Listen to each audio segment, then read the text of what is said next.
Hey guys, so in this tutorial I will show you how to track the movement of your logo inside a video. So let's begin.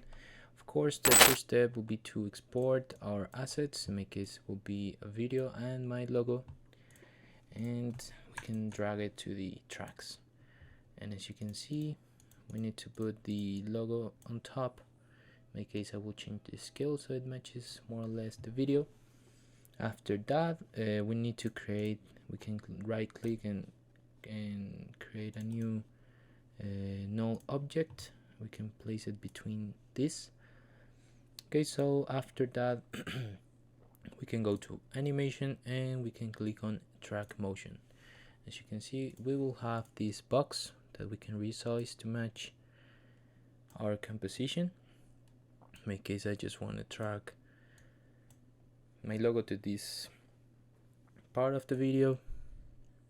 It should be an object high contrast with the background, so it's very important to know that.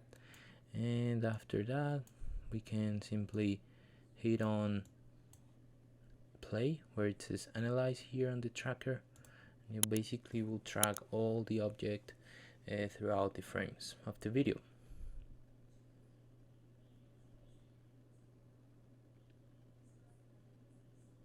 Okay, so after that, after we have like the trajectory of the object, we can hit on edit target. We click here and we select the null we have created, and after that we can click on apply X and Y. Okay, and that's it. So as you can see now, the null is tracked to it. So we can go to the first frame in this case, and we need to link the logo with the null. So we can drag from here to the null. And as you can see, now it's tracking the motion.